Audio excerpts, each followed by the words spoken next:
End of January 1945. The air in Holzheim is so cold it lungs like a knife. First Sergeant Leonard Funk rounds the corner of a stone farmhouse and stops. Directly in front of him, 90 German soldiers are rearming themselves. They were prisoners 20 minutes ago. Now they're a lynch mob. Before Funk can even reach for his Thompson, a German officer jams the cold steel muzzle of an MP-40 deep into Funk's gut. He screams a command in German. Funk doesn't understand a word of it. He looks at the 90 rifles pointing at his chest, looks at the screaming officer, and does the last thing anyone expected. He starts laughing. He laughs so hard his shoulders shake against the barrel of the gun. The German officer freezes. He thinks he's looking at a madman. He's wrong. He's looking at the man who, in exactly 58 seconds, is going to kill 21 of them and force the rest to beg for mercy. But to understand how a fit of laughter turned into the most insane Medal of Honor citation in US history, you have to understand the hard-knock life of a kid from the soot-stained streets of Braddock, Pennsylvania. Leonard Alfred Funk Jr. entered the world on August 27, 1916 in Braddock Township, Pennsylvania. It was a rugged steel town defined by the soot of smokestacks and foundries that choked the Monongahela River just 8 miles east of Pittsburgh. Funk grew up fast, forced into responsibility long before his time. By his high school graduation in 1934, he had already spent years acting as a surrogate father to his younger brother. The Great Depression was grinding into its 5th year. Jobs were a memory. College was a fantasy. Then came June 1941. With war devouring Europe and Asia, Congress extended the draft. Funk's number was called. He reported to the induction center at Wilkinsburg, standing only 5'5" and weighing a mere 140 pounds. The Army Physical Examiner likely looked at his slight frame and noted him for clerk duty. They were wrong. Funk volunteered for the paratroopers. In 1941, American airborne forces were a radical, unproven concept. The idea was to jump from perfectly good aircraft, land behind enemy lines, and fight while completely surrounded. To most soldiers, it sounded like a suicide pact. The volunteers had to be a different breed. Airborne training was engineered to break the human spirit. 5 weeks of relentless running, jumping, and brutal conditioning that washed out half the candidates. Then came the towers, and finally, the aircraft. The first time a man steps out of a C-47 at 1,200 feet, every instinct screams to grip the doorframe and never let go.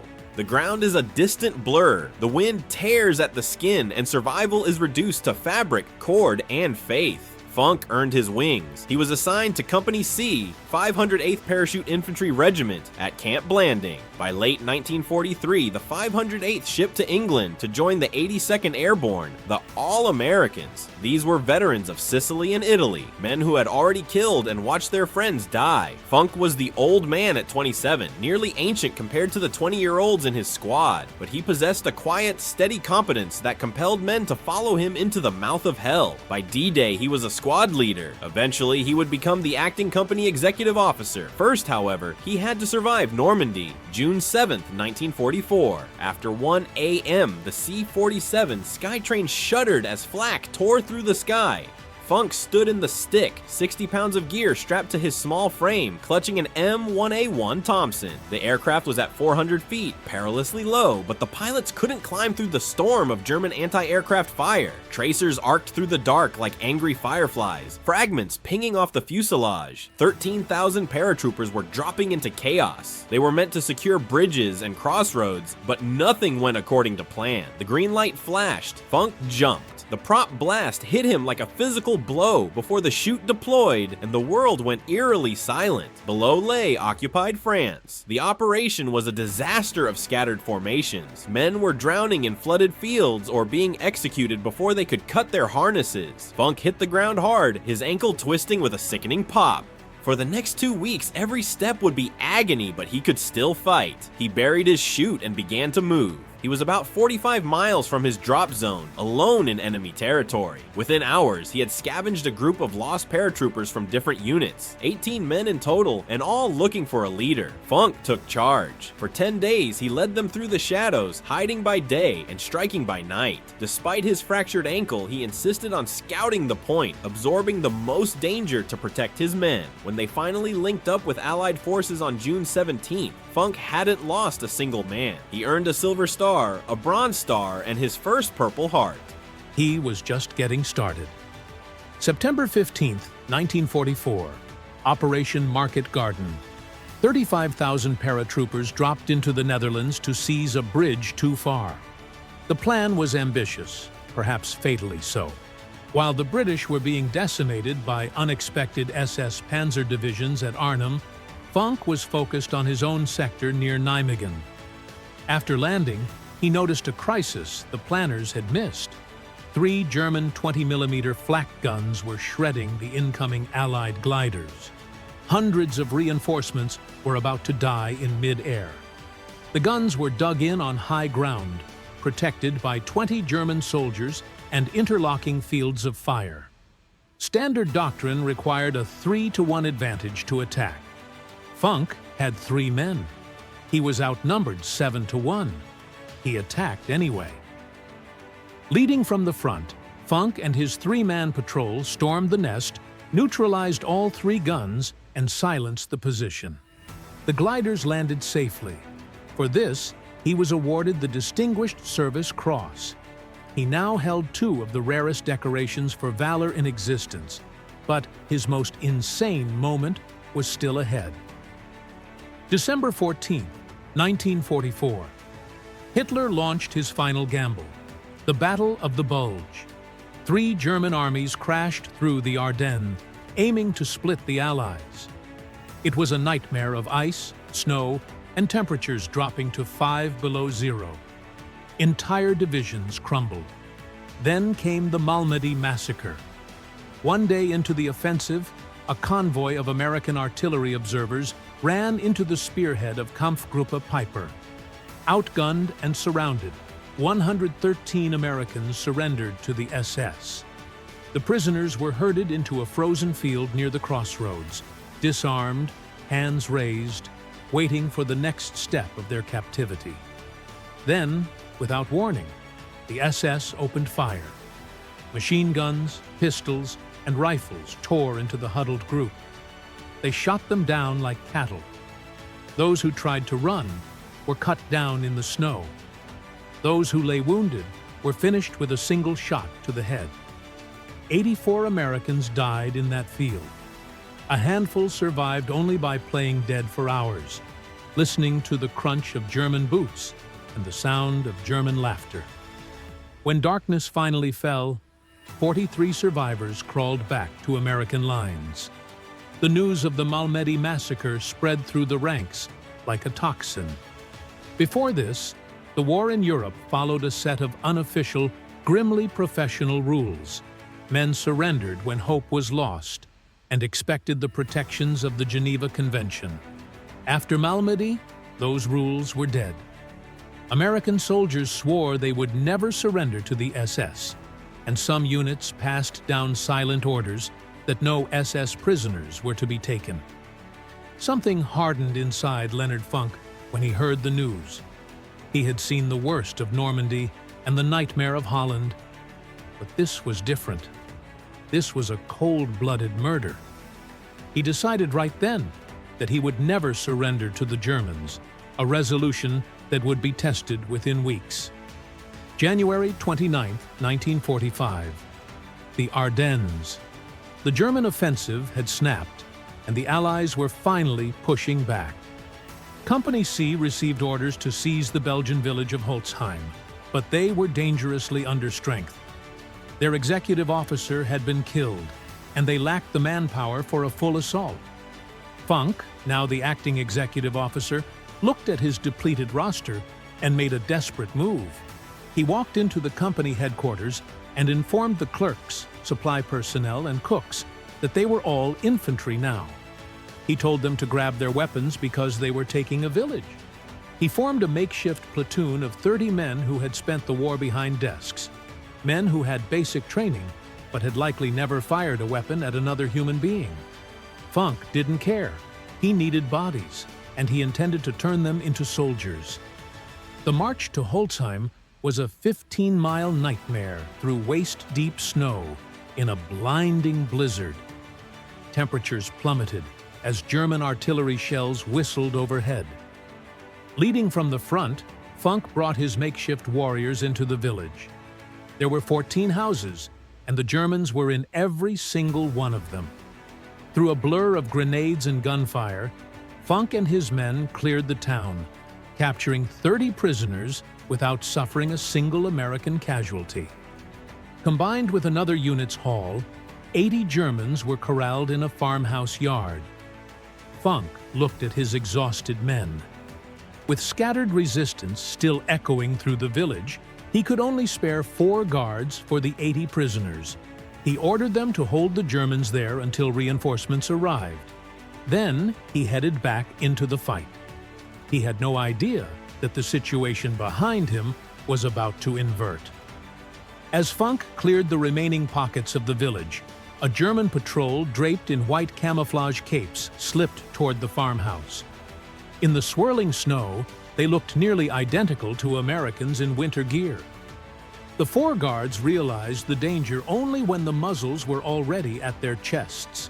The Germans overwhelmed them, forced them to their knees, and freed the 80 prisoners. Suddenly, there were 90 armed Germans, organized and ready to strike Company C from the rear. While the Americans were spread thin, mopping up the village, the German officer began positioning machine guns for an ambush. It would have been a massacre. That was the exact moment Leonard Funk walked around the corner. He was just performing a routine check on the guards. He stopped dead. He was staring into the eyes of 90 men who 20 minutes ago had been his prisoners. Now they were his executioners. Funk wasn't expecting to walk into the barrels of 90 rifles. As he rounded the corner of the farmhouse, the scene was surreal. His 4 guards were on their knees in the snow, and the men who should have been contained were now armed and organizing for a counterattack. The German officer spotted Funk immediately. The first sergeant's stripes on his sleeve marked him as a high-value prize. The officer strode forward, jammed his MP-40 into Funk's stomach, and screamed a command in German, an unmistakable order to surrender, but Funk didn't speak the language. He had no idea what the man was shouting. The officer screamed again, louder this time, his face turning a deep crimson as the veins bulged in his neck. Funk scanned the yard. 90 Germans, half of them already armed. His 4 guards were helpless. The mathematics of survival had hit 0. There was no rational scenario where Leonard Funk won this fight. The logical move was to surrender. But the memory of Malmedy, of 84 Americans murdered like animals in the snow, remained burned into his mind. He had already decided he would never give the Germans that chance again. So instead of complying, Leonard Funk did something inexplicable. He started laughing. No one truly knows why. Perhaps it was a calculated ruse to buy time, or maybe the sheer stress of certain death caused his brain to snap. Funk himself later admitted he tried to stop but couldn't.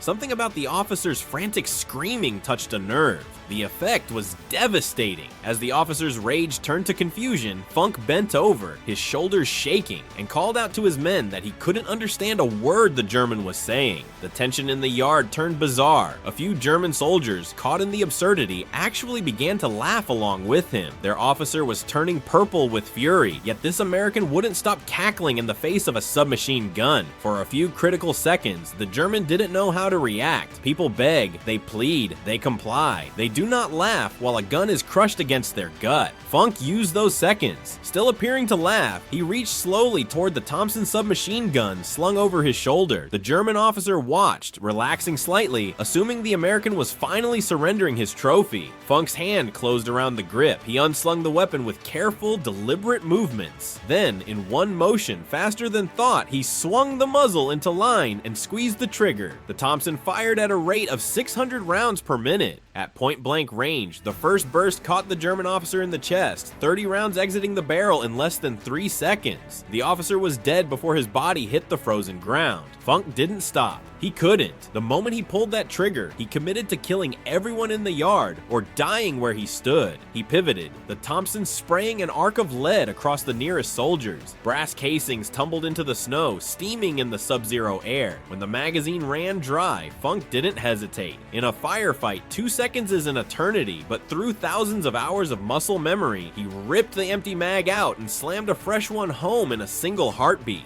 He screamed at his guards to grab the dead men's rifles. The 4 Americans scrambled from their knees, transformed from prisoners back into combatants. The Germans were in total chaos. Their leader was gone, and the man who had been laughing was now a whirlwind of lead. Some managed to fire back, one round killing the American soldier standing next to Funk, but they were caught in a crossfire they never saw coming. It took exactly 60 seconds. When the smoke cleared, 21 German soldiers lay dead in the snow, and 24 more were wounded. The remaining 40 threw down their weapons and raised their hands. The prisoners were prisoners once again. Leonard Funk stood alone in the center of the carnage, smoke rising from his Thompson, a man who had laughed in the face of death and won. As the smoke cleared, Funk looked at his men and remarked that what he had just witnessed was the stupidest thing he'd ever seen.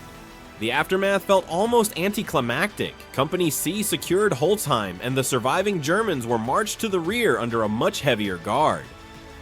Funk reported the incident as just another firefight, another day at the office. But the story didn't stay quiet. It surged through the regiment and the entire 82nd Airborne. The story of the sergeant who laughed at 90 Germans and decimated them with a Tommy gun. When the recommendation for the Medal of Honor reached Washington, there was no debate. The official citation would eventually immortalize the moment, noting how Funk, facing almost certain death, pretended to comply with an order to surrender before using a lightning-fast motion to riddle the German officer and rally his men. On September 5th, 1945, at the White House, President Harry Truman placed the Medal of Honor around Leonard Funk's neck. As he did, the president told Funk that he would rather have that medal than be the president of the United States.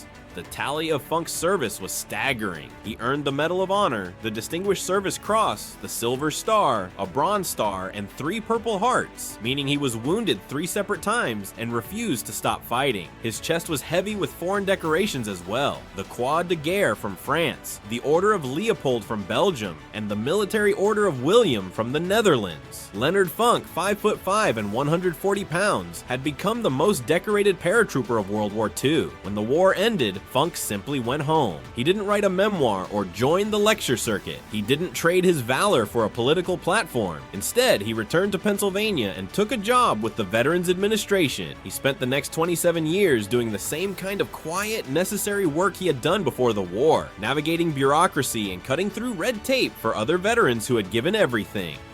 He rose to become a division chief in Pittsburgh, living a steady working-class life in McKeesport with his wife, Gertrude, and their 2 daughters. His medals hung in a case rarely mentioned. When people pressed him about the laughing incident at Holzheim, he would simply shrug and say he only did what he had to do. On November 22nd, 1992, Leonard Alfred Funk Jr. passed away at the age of 76. He was buried in Section 35 of Arlington National Cemetery, the last surviving Medal of Honor recipient from the 82nd Airborne of the Second World War. Today, his name is on a fitness center at Fort Liberty and a post office in McKeesport, yet he remains largely unknown compared to names like Audie Murphy or Alvin York. The story of Leonard Funk teaches us that war doesn't favor the largest or the most reckless. It favors those who keep thinking when everyone else has stopped. At Holzheim, the math was impossible, and any rational man would have surrendered. But Funk wasn't thinking about math. He was thinking about the massacre at Malmedy and the lives of the men standing behind him. Think about that moment in the White House Rose Garden. The most powerful man on earth, the man who had just reshaped the global order, looked at a former store clerk from Pennsylvania and admitted he would rather be in his shoes, because Truman understood what the history books often miss. Courage isn't about size or strength. Courage is what you do when there is a gun in your stomach and 90 men want you dead. Leonard Funk didn't consider himself a hero. He considered himself a survivor who did his job. But his 60 seconds of defiance didn't just save his life. It saved the lives of nearly 100 men and secured a victory that seemed statistically impossible. The next time you're told the odds are against you, remember the 5'5" clerk from Pennsylvania who looked at 90 rifles, smiled, and started to laugh. Leonard Funk was the most decorated paratrooper of the war, but he wasn't the only one who performed the impossible when the world was watching. And if you believe these stories of quiet courage deserve to be remembered, hit the subscribe button and join our community of history enthusiasts. We're uncovering the untold archives of World War II, one soldier at a time.